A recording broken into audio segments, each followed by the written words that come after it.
Alhamdulillah, di malam hari ini kembali kita dipertemukan di Masjid Muhajirin. Semoga Allah Subhanahu wa Ta'ala senantiasa membalas yang membangunnya dan juga kita semua yang memakmurkannya.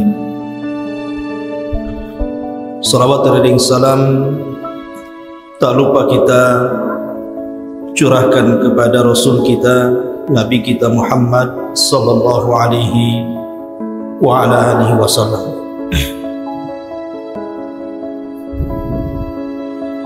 Ma'asyiral muslimin yang dimuliakan Allah Subhanahu wa Ta'ala, pembahasan di malam hari ini kita akan membahas tentang Qasasul Anbiya, satu di antara kisah-kisah para nabi dan rasul. Dan malam ini kita akan membahas tentang Khatibul Anbiya, nabi yang diberikan oleh Allah Subhanahu wa Ta'ala sebuah mukjizat di mana dia adalah seorang orator, memiliki kefasihan dalam bicara. Walaupun demikian, banyak kaumnya yang kemudian masih mendustakan nabi tersebut. Dialah Nabi Allah Shu'aib alaihi salatu wassalam. Nanti banyak pelajaran yang kita akan petik, terutama dalam kehidupan kita sehari-hari. Ma'asyiral muslimin yang dimuliakan Allah Azza wa Jalla, Nabi Shu'aib itu istilah nama dalam Islam. Artinya nama Shu'aib itu memang diambil di dalam Al-Quranul Karim. Namanya Shu'aib. Tetapi dalam kitab Taurat namanya adalah Ra'uil. Dan dalam bahasa Syriania disebut Yathrub. Tapi kita mengambil nama tentu sesuai dengan nas Al-Quran. Nabi tersebut adalah Shu'aib alaihi salatu wassalam. Dan Nabi Allah Shu'aib alaihi salatu wassalam diutus setelah Nabi Lut. Artinya bahwa antara Nabi Lut dan Nabi Shu'aib itu tidak ada nabi. Makanya kalau antum membaca Al-Quranul Karim, biasanya kalau setelah Allah menceritakan tentang kisah Lut, langsung menceritakan tentang kisah Nabiullah Shu'aib alaihi salatu wassalam.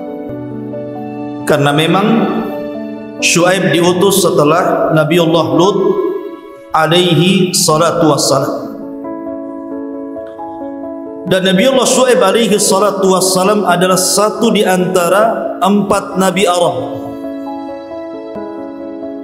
Karena nabi-nabi itu kebanyakan diutus dari Bani Israel. Tetapi nabi-nabi Arab dari 25 nabi dan rasul itu cuma ada 4 saja. Dan itu dicantumkan semua dalam Al-Quran. Pertama, Nabi Hud alaihi salatu wassalam. Allah Subhanahu wa Ta'ala berfirman, "Kadzabat 'adanul mursalin idh qala lahum akhuhum Hudun ala tattaqun." Telah mendustakan kaum Ad ketika diutus kepada mereka saudara mereka Hud alaihi salatu wassalam. Jadi yang pertama Nabi Hud diutus kepada kaum Ad. Kemudian yang kedua Nabi Saleh diutus kepada kaum Samud. Kemudian Nabi Shu'aib alaihi salatu wassalam yang kita bicarakan di sini diutus kepada kaum Madian, dan Rasul kita Muhammad sallallahu alaihi wasallam diutus kepada seluruh umat manusia jinnya dan manusianya. Adapun Ismail alaihi salatu wassalam, walaupun dia berdakwah di Arab, akan tapi bukan Nabi Arab, karena dia lahir di Palestina, kemudian dibawa oleh Ibrahim ke negeri Arab, menjadi musta'rab, orang yang bukan Arab tapi fasih berbahasa Arab. Itulah Ismail alaihi salatu wassalam. Ma'asyiral muslimin yang dimuliakan Allah Subhanahu wa taala, ada yang mengatakan bahwa nasab Nabi Syuaib itu katanya ibunya adalah satu di antara dua putri Nabi Lut. Jadi Lut itu kan ketika diselamatkan Allah Azza wa Jal dan negerinya dihancurkan, negeri Sodom, maka Lut diselamatkan bersama dua putrinya. Lah salah satu putrinya itu ada yang mengatakan neneknya dan ada yang mengatakan ibunya Nabi Syuaib. Itu satu pendapat. Pendapat yang lain mengatakan bahwa Syuaib itu adalah keturunan dari Ibrahim. Dan ada juga yang mengatakan keturunan sampai kepada Nabi Nuh alaihi salatu wassalam, karena dia adalah Nabi Arab. Dan Nabi Syuaib ini ikhwatu fiddin yang dimuliakan Allah Azza wa Jalla, diutus kepada kaum yang memiliki 3 penyimpangan. Pertama, orang-orang Madian itu mereka para penyembah Al-Aikah. Aikah itu pohon yang sangat besar. Lah pohon ini yang disembah oleh orang-orang Madian. Mereka datang ke pohon itu, mereka minta berkah ke situ, meminta sesuatu kepada pohon tersebut. Jadi kaum Madian itu para penyembah pohon yang disebut dengan Aikah. Makanya ada Ashabul Aikah. Kemudian penyimpangan yang kedua, orang-orang Madian itu suka curang dalam berdagang. Mereka suka mengurang-urang timbangan, mengurang-urang takaran, mengurang-urang meteran, menipu dan zalim kepada orang-orang yang terlibat muamalah jual beli dengan mereka. Kemudian yang ketiga, mereka adalah qutta'ut taruq. Mereka adalah para penyamun, para perompak dan para perampok. Tidak segan-segan orang-orang yang lewat di Madian itu diambil hartanya, terkadang dibunuh orangnya. Mereka menakut-nakuti manusia. Lah Nabiullah Syuaib alaihi salatu wassalam diutus kepada umat yang memiliki 3 poin penyimpangan ini. Penyimpangan akidah, menyembah pohon, penyimpangan muamalah curang dalam berdagang, dan penyimpangan dalam kejahatan karena mereka suka membunuh dan mengambil harta orang. Subhanallah, lengkap kejahatan kaum Madian ini. Ma'asyiral muslimin yang dimuliakan Allah Azza wa Jalla. Adapun Madian, di mana Madian itu? Ada yang mengatakan bahwa Madian itu terletak sekarang di Madinah, di kota namanya Al-Bada, bagian barat laut Saudi, sekitar 170 km dari Tabuk, tempat peperangan Nabi SAW. Dan sisa-sisa peninggalan Nabi Syuaib sampai sekarang masih ada. Karena kaum Madian itu kan mengikuti kaum sebelumnya, suka membuat rumah di gua-gua, dibuat istana-istana cantik, dan peninggalannya sampai hari ini masih ada dan suka dikunjungi. Makanya kalau antum ada uang, boleh antum mengunjungi bekas-bekas peninggalan Nabi Syuaib kaum Madian sana. Kalau antum umroh atau haji gitu ya. Ma'asyiral muslimin yang dimuliakan Allah Azza wa Jalla. Adapun menurut orang-orang Yahudi mengatakan bahwa Madian itu artinya Ibrahim. Jadi orang-orang Madian, maksudnya Madian itu apa? Bukan tempat, tapi nama lain daripada Ibrahim itu Madian. Itu kata orang Yahudi. Dan Nabi sallallahu alaihi wasallam ketika menceritakan soal kisah Nabi Musa alaihi salatu wassalam. Kan Musa itu kan ketika diusir dari Mesir karena membunuh, takut dia akhirnya kemudian pergi dari Mesir, berangkat ke Madian. Lah Madian ini tempat di mana Musa bersembunyi selama 40 tahun. Dan di Madian ini pula kemudian Musa menikah dengan salah seorang putri daripada Nabi Syuaib. Walaupun dalam Islam Syuaib yang dimaksud bukan Nabi, tapi orang soleh. Tapi orang Yahudi mengatakan bahwa yang dimaksud wanita yang menikahi Musa itu ya Nabi Syuaib gitu. Dan memiliki keturunan, itu kan akidahnya Yahudi. Tapi akidahnya umat Islam yang benar adalah Syuaib bukan mertuanya Nabi Musa, tapi Syuaib maksudnya mertua Nabi Musa ya orang soleh, orang biasa. Syuaib Musa beda dengan Nabiullah Syuaib yang kita ceritakan di sini. Taib ma'asyiral muslimin yang dimuliakan Allah Azza wa Jalla, kita urut kisah ini dan saya ambil dari dua surat yang sangat panjang, karena Al-Quran menyebut kisah Syuaib ini di 11 ayat dalam Al-Quran. Jadi ada 11 tempat dalam Al-Quran menceritakan tentang kisah Nabi Syuaib, tetapi yang paling panjang ada di 2 surat. Pertama suratul A'raf, dan yang kedua surah Hud. Ini yang kita akan bahas pada malam hari ini. Ma'asyiral muslimin yang dimuliakan Allah Subhanahu wa taala. Allah Subhanahu wa taala berfirman, "Wa ila Madyana akhahum Syuaibah." Dan kepada bangsa Madian diutus saudara mereka Nabiullah Syuaib alaihi salatu wassalam. Lihat Allah Subhanahu wa taala ketika mengatakan akhuhum, saudara mereka. Kenapa Allah menggunakan bahasa, dan ketika Allah mengutus kepada kaum Madian saudara mereka yang bernama Syuaib, kenapa disebut saudara mereka? Kata para ulama, disebut akhuhum, saudara mereka, karena orang-orang Madian itu mengetahui Syuaib sedari kecil. Jadi bagaimana Syuaib kecil, Syuaib remaja, Syuaib dewasa sampai menjadi nabi, mereka mengenal siapa Nabi Allah Syuaib alaihi salatu wassalam. Bagaimana akhlaknya, bagaimana muamalahnya, bagaimana kebaikannya, mereka paham. Dan begitulah para nabi diutus dari bangsanya sendiri. Seperti Nabi SAW dikenal oleh orang-orang Quraisy, akhlaknya, kejujurannya gitu ya. Sehingga ketika dia mengaku menjadi nabi tidak bisa dicacati akhlaknya oleh kaumnya. Begitu juga Nabi Allah Syuaib alaihi salatu wassalam. Sebagaimana kebiasaan para nabi, maka yang pertama kali dakwahkan para nabi adalah tauhid. Makanya Allah mengatakan, qala ya qaumi budullaha ma lakum min ilahin ghairu.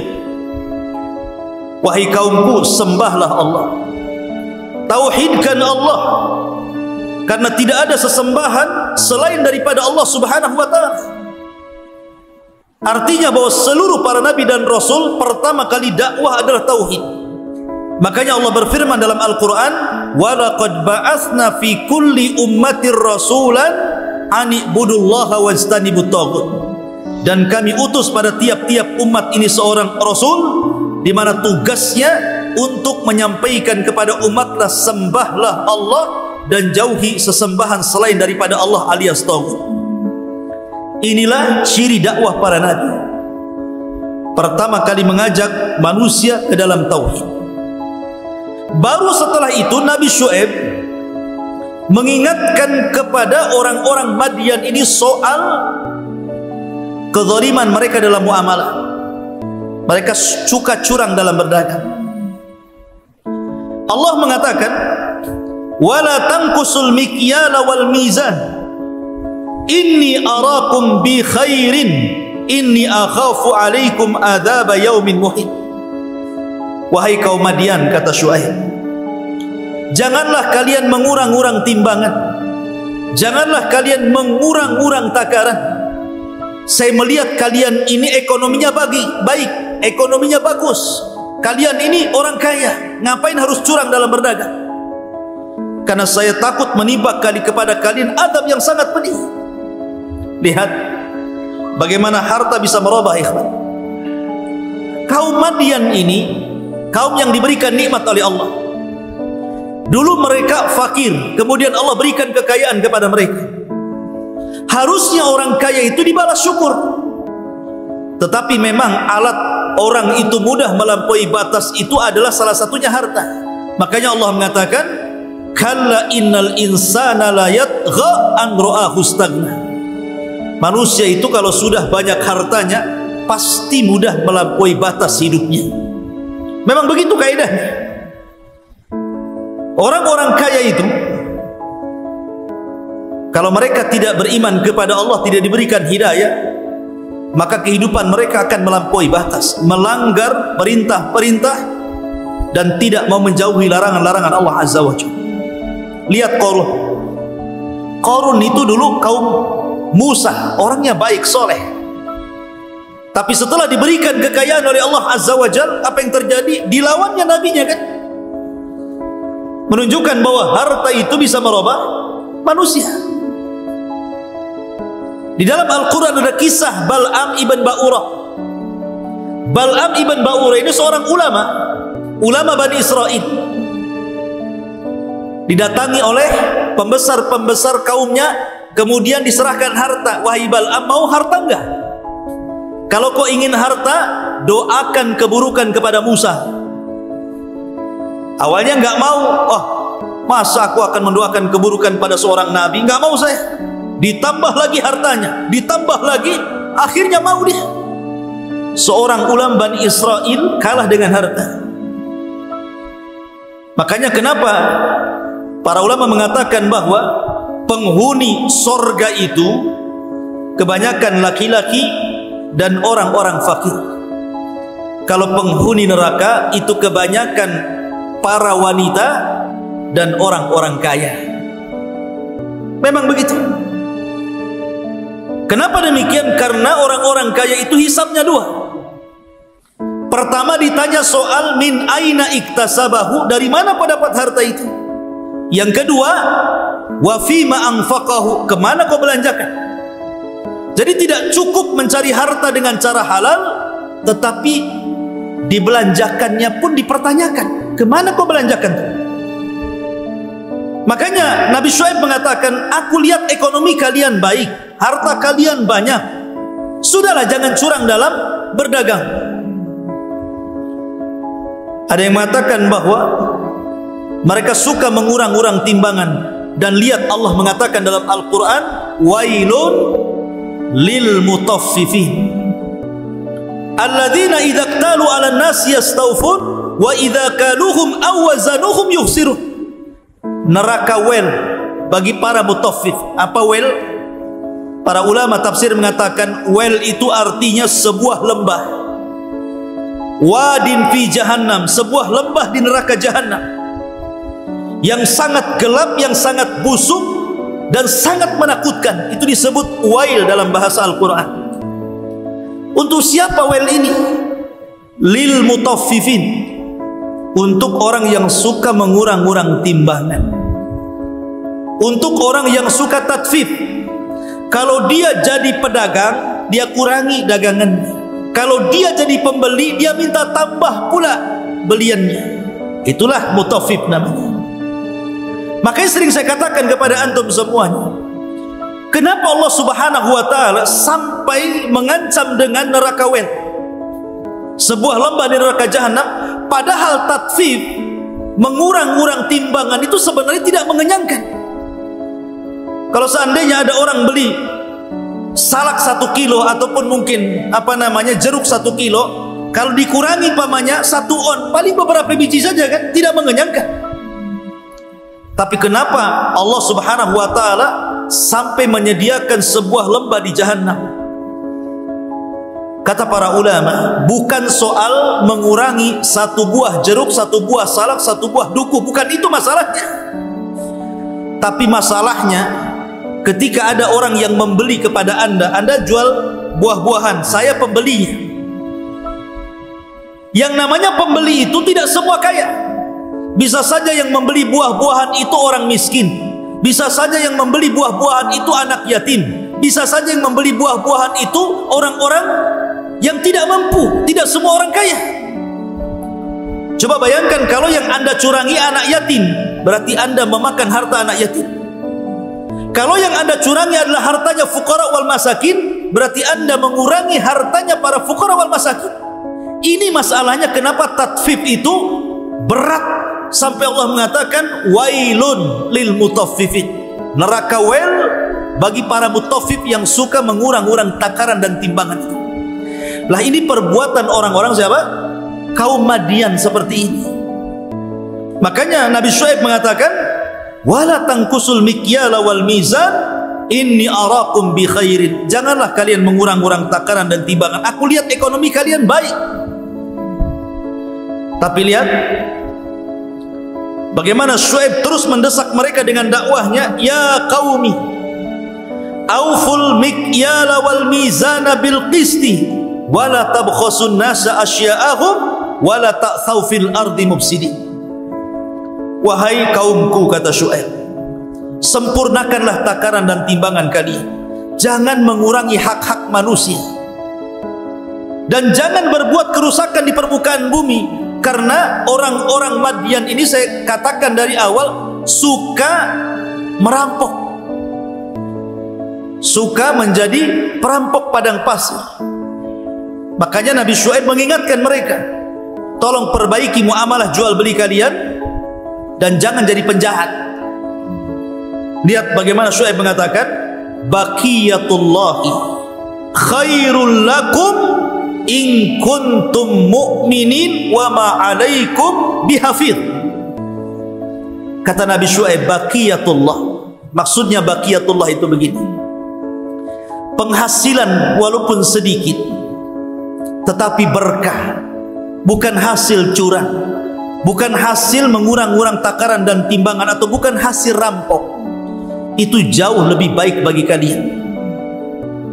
Baqiyatullahi khairul lakum, itu lebih baik bagi kalian. In kuntum mu'minin, kalau kalian merasa jadi orang-orang yang beriman. Wa ma ana alaikum bihafid, dan saya tidak mungkin mengawasi kalian terus. Lihat Syuaib mengingatkan kepada kita satu pelajaran apa? Sedikit tapi berkah jauh lebih baik dibandingkan banyak tapi tidak berkah. Terkadang ada orang kaya, banyak duitnya, saking banyak uangnya tidak tahu berapa serinya, bahkan tidak tahu berapa isi ATM-nya itu sampai banyaknya. Kalau ditanya berapa kekayaanmu, saking banyaknya bingung dia ngitungnya. Akan tetapi karena tidak berkah, hidupnya tidak merasa tenang dan selalu kekurangan. Kayaknya masih kurang saja, padahal sudah Allah berikan kekayaan yang banyak. Makanya kenapa Allah Subhanahu wa taala menyindir orang-orang yang seperti ini, jama'a malahu wa addadah yahsabu anna malahu akhladah. Kalau orang sudah mulai mengumpulkan harta, pasti menganggap dirinya akan kekal, nggak mati-mati itu, sehingga merasa kurang terus. Tetapi sedikit, yang penting berkah, pasti hidupnya akan tenang. Kemudian setelah Syuaib memberikan dakwah seperti ini, disuruh untuk mentauhidkan Allah, kemudian jujur dalam berjual beli, kemudian jangan jadi penjahat yang suka merampok. Kemudian juga Nabi Syuaib mengingatkan bahwa hasil yang sedikit berkah itu lebih baik dibandingkan hasil banyak tapi tidak berkah. Bukannya nasihat ini diterima oleh kaumnya, ikhwan, justru kaumnya malah melunjak. Kaumnya Nabi Syuaib ini justru marah mereka kepada Syuaib. Apa kata kaumnya ini? Qalu ya Syuaib, ya Syuaibu, asalatuka ta'muruka an natruka ma ya'budu aba'una aw naf'ala fi amwalina ma nasha innaka la antal halimur rasyid. Nah, lihat jawabannya kaumnya Syuaib ini. Mereka mengatakan, wahai Syuaib, apakah agamamu yang kau dakwahkan kepada kami ini? Asalatuka, apakah solat maksudnya agamamu? yang setiap hari kau yakini dan kau dakwahkan kepada kami, memerintahkan kamu agar kami meninggalkan sesembahan-sesembahan kami, ataupun menyuruh agar kami mengatur harta-harta kami yang selama ini kami bebas mengaturnya. Engkau ini memang Al-Halim, bijak kali. Ar-Rasyid ini bukan pujian tapi celaan ini. Bahasa kitanya bijak kali ucapanmu. Lihat bagaimana kaumnya Syuaib ini mengatakan apa? Rupanya alasan ini dipakai sampai hari ini kan?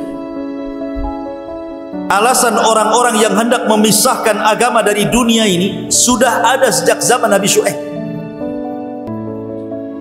Makanya paradigma sekuler yang sekarang lagi gencar-gencarnya didakwahkan oleh orang-orang sekuler, mereka berusaha memisahkan antara agama dan dunia, sehingga mereka mengatakan ibadah itu cukup di masjid, ibadah itu cukup di majelis ilmu saja, tidak perlu kemudian masuk ke masalah jual beli.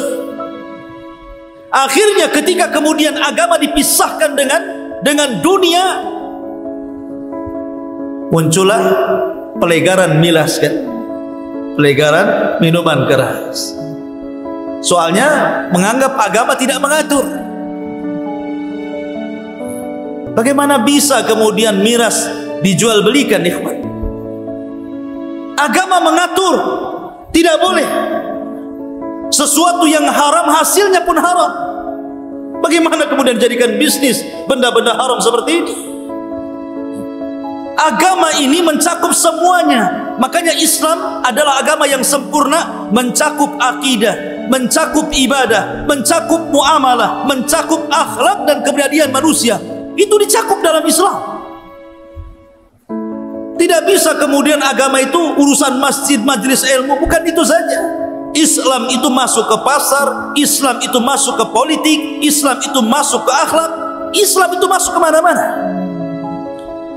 Tetapi orang-orang sekuler memang hendak memisahkan Islam dengan dunia. Makanya kalau ada cerita orang kantor, cerita agama, apa katanya? Kau jangan cerita agama ini di kantor ini, katanya. Memisahkan kantor dengan agama. Korupsi jadinya kan? Ya.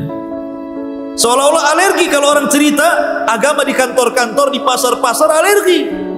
Padahal Islam itu mencakup semuanya. Makanya kenapa kaum Syuaib ini mengatakan, hei Syuaib, apa urusan agamamu dengan apa yang kami sembah, dengan Tuhan-Tuhan yang kami sembah sebelumnya? Dan apa urusan agamamu dengan perniagaan kami? Jangan urus, gitu maksudnya. Mereka hendak memisahkan agama dengan dunia. Tidak bisa. Ini pemahaman sekuler sudah ada sejak zaman kaum Madian. Sampai hari ini alasan itu dipakai. Ma'asyiral muslimin yang dimuliakan Allah Azza wa Jalla, innaka la antal halimur rasyid. Engkau ini wahai Syuaib al-halim, lembut orangnya, rasyid, bijak. Ini bukan memuji Syuaib, tetapi hendak menghina Syuaib dengan kata-kata ini. Maka Syuaib pun menanggapi perkataan mereka dan mengatakan, qala ya qaumi ara'aitum in kuntu ala bayyinati min rabbi wa razaqani minhu rizqan hasanan wa ma uridu an ukhalifakum ila ma anhaakum anhu in uridu illa al-islaha mastata'tu wa ma taufiqi illa billah. Katanya Syuaib, wahai kaumku, bagaimana kalau seandainya yang kudakwahkan ini sebuah kebenaran dari Rabbku? Adapun rizki yang aku miliki tidak sebanyak kalian, tetapi rizkiku jauh lebih baik dibandingkan rizki kalian. Dan saya tidak hendak menyelisihi kalian. Apa yang saya larang kepada kalian itu bukan berarti saya hendak menyelisihi kalian. Tidak. Aku hanya ingin memperbaiki kalian semampu aku, kata Syuaib. Karena aku hanya meminta taufik dari Allah Subhanahu wa ta'ala. Subhanallah, seorang nabi masih berdoa minta taufik kepada Allah Azza wa Jalla. Harusnya kita demikian. Setiap hari kita baca Al-Fatihah dalam solat kita, ihdinas siratal mustaqim, ihdinas siratal mustaqim. Apa maksudnya ini? Maksudnya kita meminta taufik kepada Allah Azza wa Jalla, karena kesadaran itu bukan milik siapapun. Bayangkan Nabi Syuaib seorang nabi, tapi didustakan kaumnya karena hidayah bukan milik Nabi Syuaib. Hidayah itu milik Allah Subhanahu wa ta'ala. Maka mintalah hidayah kepada Allah Azza wa Jalla. Kemudian kata Nabi Syuaib, ya qaumi, la yajrimannakum shiqaqi an yusibakum mithlu ma asaba qauma Nuhin wa qauma Lut au qauma Hudin au qauma Salihin wa ma qauma Lutin minkum biba'id. Subhanallah. Nabi Syuaib ini mengingatkan tentang kaum umat sebelum dia. Dia berhujah dengan sejarah. Kata Nabi Syuaib, wahai kaumku, janganlah perbedaan aku dengan kalian menjadikan kita pecah. Akan tetapi kalian harus ingat, wahai kaumku, ma asaba kaum Nuh, apa yang terjadi dengan kaum Nuh ketika mereka melanggar nabi-nabi mereka. Apa yang terjadi? Allah kirim banjir besar kepada mereka, tidak tersisa satu jiwa kecuali mati, dan yang selamat hanya di perahu Nuh alaihi salatu wassalam. Kemudian au kaum Hud, atau kaumnya Hud, yang dibinasakan oleh Allah Azza wa Jalla, tidak ada satu jiwa yang tersisa. Au kaum Saleh, ataupun kaum Saleh, sama. Wa ma kaum Lutin minkum biba'id, atau yang dekat dengan kalian, kaum Lut. Kaum Lut itu dekat dengan kalian, jarak waktunya, jarak daerahnya. Dan apa yang kalian lihat bagaimana cerita Lut? Allah Subhanahu wa ta'ala kirim Jibril, kemudian ditancapkan satu sayap di negeri Sodom, kemudian diangkat negeri Sodom ke langit, dihujani meteor, kemudian mati semua, dibantingkan lagi ke bumi, sekarang jadi laut mati. Maksudnya begini, kaum Lut loh nggak jauh dari kalian, baik tempat ataupun waktu. Apa kalian ingin seperti mereka? Jadi Nabi Syuaib ini ingin mengingatkan sejarah. Jangan seperti mereka akibat penentangan kepada Nabi dan Rasul yang diutus oleh Allah kepada mereka, menjadikan kalian diazab Allah Subhanahu wa ta'ala. Tetapi apa jawaban mereka? Qalu, mereka mengatakan, ya Syuaib, ma nafqahu katsiran mimma taqul, inni naraka fina dha'ifah, walaula rahtuka larajamnak wa ma anta alaina biaziz. Mereka mengatakan, wahai Syuaib, apa yang kau katakan itu aku tidak paham. Bayangkan kaum Madian ini dicokoki oleh para pembesarnya. Kamu, kalau Nabi Syuaib sedang berceramah, habis ceramah kau katakan kepada Syuaib dengan kata-kata ma nafqahu katsiran mimma taqul. Maaf Syuaib, aku tidak paham dengan kata-katamu. Seandainya saya berceramah seperti ini, kemudian saya selesai ceramah, antum ngomong Ustaz dan tidak paham ceramah antum. Nanti saya ceramah di masjid mana lagi, kata orang masjid itu, saya tidak paham Ustaz apa antum yang katakan. Saya nasihati orang, kata orang ini, saya tidak paham Ustaz. Resign gak itu jadi Ustaz tuh kita-kita? Bisa jadi resign nih kan? Coba Nabi Syuaib diuji oleh kaumnya seperti itu. Jadi setiap dia ngomong, kaumnya mengatakan, saya tidak paham maksud kamu itu, saya tidak paham maksud kata-kata kamu itu. Subhanallah, sabarnya Nabi Syuaib, ikhwan.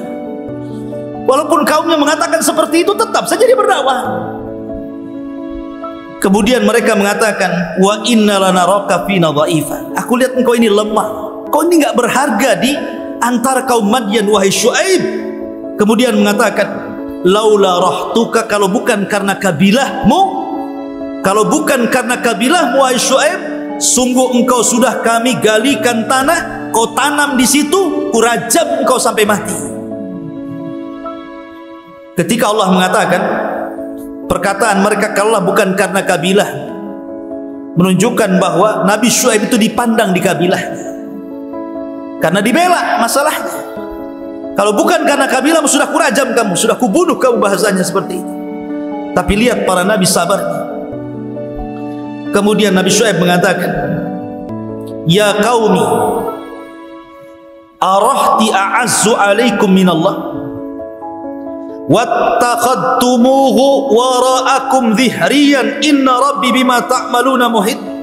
Wahai kaumku, Apakah kabilahku jauh lebih mulia dibandingkan Allah Azza wa Jalla sehingga kalian takut dengan kabilah? Maknanya terserah kalianlah apa yang kalian akan lakukan kepada. Kemudian ya qaumi malu ala makanatikum inni amin.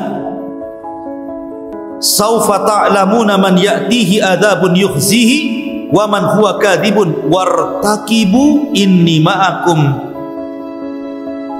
ma'akum raqib. Di sini Syuaib karena sudah mulai dapat perlawanan dari kaumnya, sudah ada ancaman hendak dibunuh, kemudian sudah mulai mereka pun mengejek Nabi Syuaib alaihi salatu wassalam. Maka Syuaib alaihi salatu wassalam hanya memberikan peringatan kepada kalian, kalau kalian terus menerus seperti ini akan datang azab kepada kalian. Apa azabnya? Kata para ulama, azab yang ditimpakan kepada kaum Madian ini aneh karena banyak jenisnya. Pertama, Allah Subhanahu wa ta'ala hentikan angin selama 7 hari. Tidak ada angin sama sekali, tidak ada hawa. Anda bisa bayangkan, kalau tidak ada oksigen, apa yang terjadi? Megap kita hidup. Bukan 1 jam 2 jam. Makanya lihat orang-orang yang kekurangan oksigen di rumah sakit itu sampai ada tabung oksigen itu untuk bantu supaya pernapasannya lancar kan. 7 hari tidak ada oksigen. Allah hentikan angin kepada kaum Madian. Tidak ada angin sama sekali. Mereka susah bernafas, sehingga sebagian mereka mati karena tidak sanggup bernafas lagi.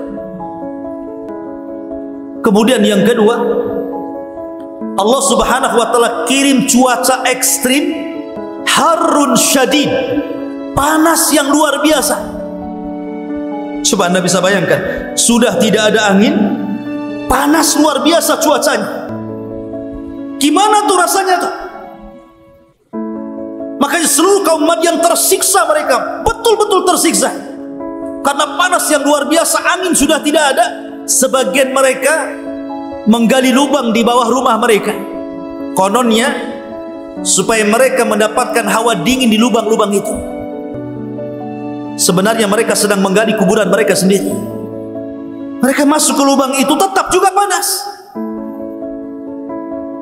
Kemudian setelah itu tiba-tiba Allah Subhanahu wa ta'ala kirim awan yang sangat pekat hitam berbayang. 7 hari tidak ada angin, kemudian panas yang bersangatan, tiba-tiba melihat awan.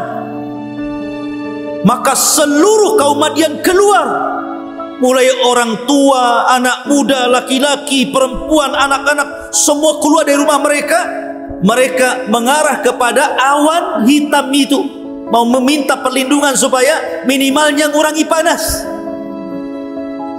Ketika sudah berada di bawah awan itu, satu kabilah Madian itu berada di awan itu, apa yang terjadi? Rupanya di balik awan itu Allah Subhanahu wa ta'ala kirim halilintar, percikan-percikan api, dan api itu menembak setiap orang yang ada di bawahnya. Tidak ada satupun tersisa kecuali Allah Subhanahu wa ta'ala binasakan semuanya. Cukup sampai di sini? Tidak. Allah Subhanahu wa ta'ala mengutus Jibril alaihi salatu wassalam. Kemudian Jibril berteriak dengan sekali teriakan. Maka teriakan Jibril membinasakan orang-orang yang tidak ada dalam naungan awan itu, yang berada di rumah-rumah mereka yang tidak keluar, sehingga membinasakan semua kaum Madian, baik yang di bawah awan, baik yang di dalam rumah, baik yang ada di gua, semua mati. Cukup sampai di sini? Tidak. Allah Subhanahu wa ta'ala kirim rajfah, gempa yang sangat hebat, sehingga bangunan-bangunan Madian roboh rata dengan tanah, dan tidak tersisa kecuali sedikit bangunan yang sekarang menjadi bukti bahwa kaum Madian itu pernah ada dan diceritakan dalam Al-Quranul Karim. Lihat bagaimana azabnya luar biasa. Makanya Allah Subhanahu wa taala berfirman, fa akhadathumur rajfatu fa asbahu fi darihim jathimin. Maka Allah Subhanahu wa taala kirim gempa yang sangat besar dan mereka pun menjadi bangkai-bangkai di rumah-rumah mereka. Dalam ayat yang lain, fa akhadathhumus sayhatu, maka dikirimnya kepada mereka suara yang memekak dari suara Jibril, fa asbahu fi darihim khamidin, maka bergelimpangan di rumah-rumah mereka sendiri menjadi bangkai. Begitulah ikhwatu fiddin yang dimuliakan Allah Azza wa Jalla, kisah kaum Madian. Dari sini banyak pelajaran yang kita bisa petik, ikhwan. Dan ada yang mengatakan bahwa setelah itu Nabi Syuaib diselamatkan oleh Allah Azza wa Jalla dan kaumnya. Kemudian Nabi Syuaib pun meninggal dunia. Ada yang mengatakan dikuburkan di sekitar dari Nadwah di sekitar Mekah. Ada yang mengatakan di kabilah Bani Sahmin di sekitar Ka'bah. Syuaib dikebumikan di situ ketika menyelamatkan dia dan orang-orang yang beriman. Apa yang bisa kita petik pelajaran dari kisah Syuaib ini, ikhwan? Satu, bahwa apapun dosa pada hari ini dan apapun musibah yang terjadi pada hari ini, semua adalah warisan umat terdahulu. Dosa-dosa yang hari ini dilakukan manusia itu warisan umat terdahulu, dan azabnya juga sama warisan umat terdahulu. Kalau di zaman Nabi Syuaib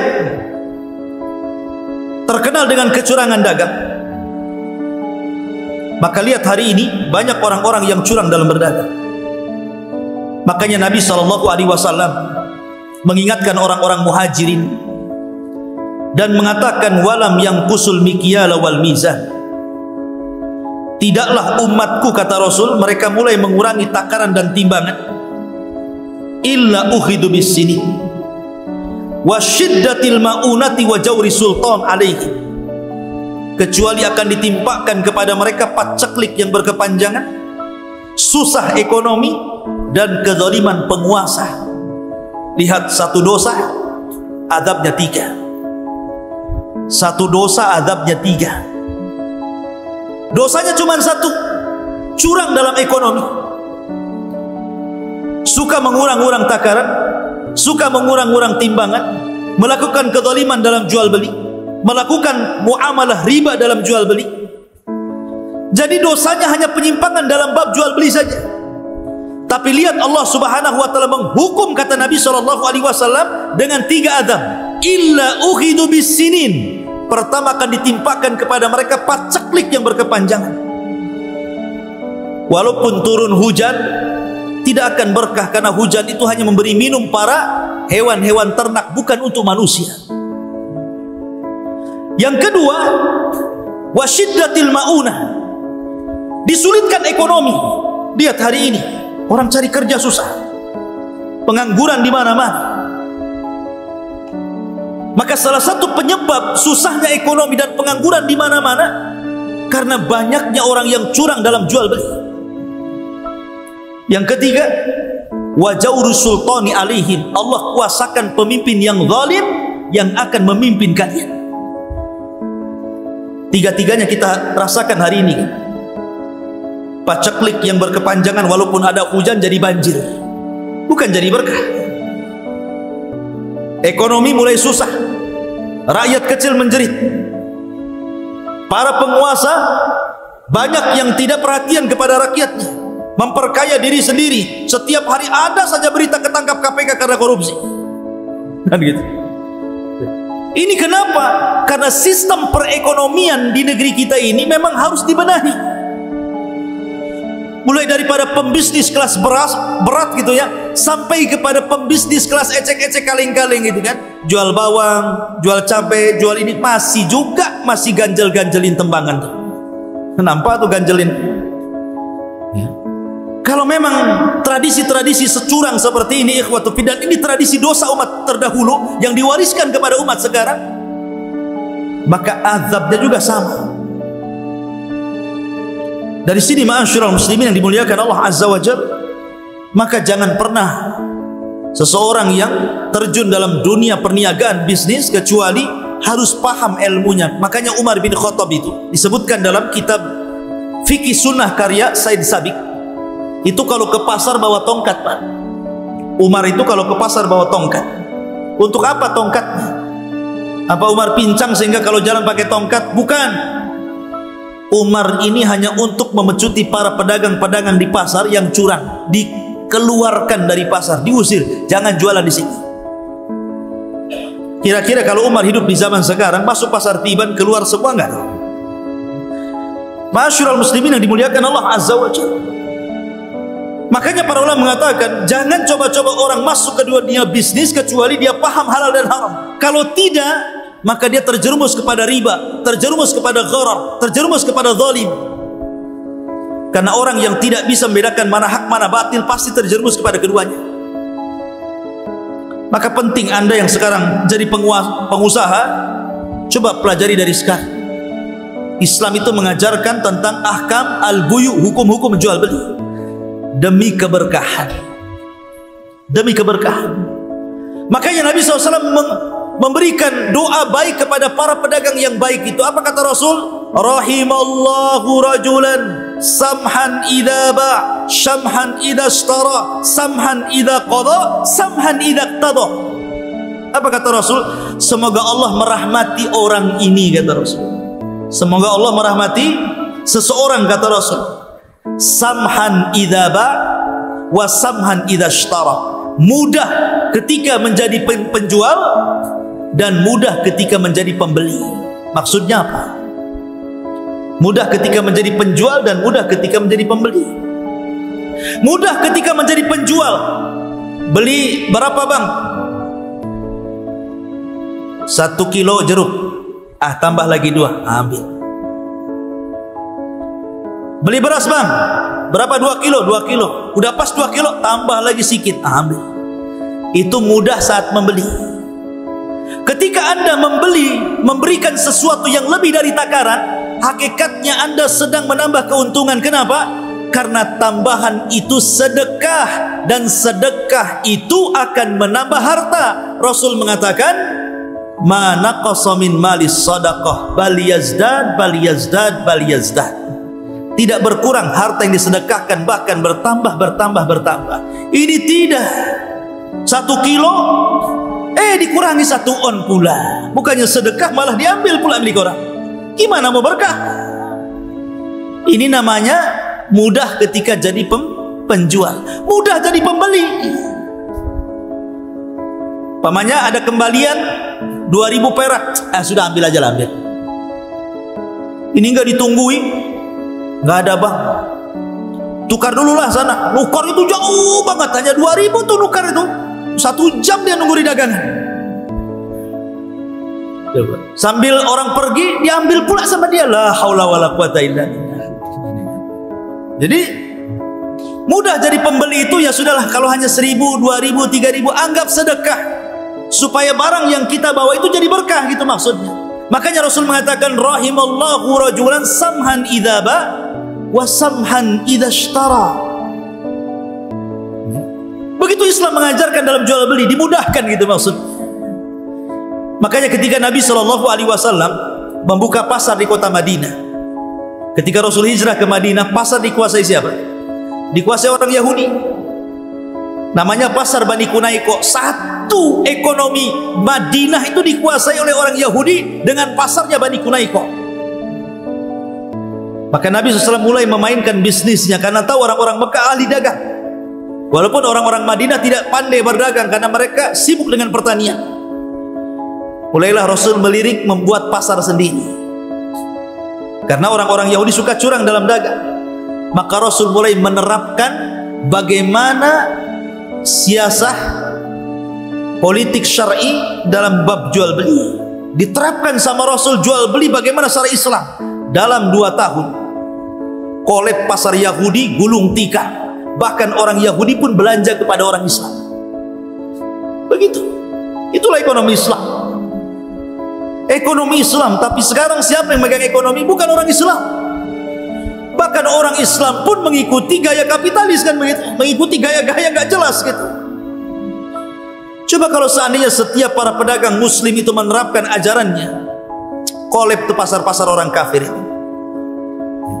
Masyaallah muslimin yang dimuliakan Allah Azza wa Jalla. Ini faedah yang pertama. Faedah yang kedua, siapapun yang melanggar aturan agama yang dibawa Nabi SAW dan nabi-nabi sebelumnya, maka ada akibat yang akan diterimanya. Lihat kaum Madian dikirim azab yang luar biasa.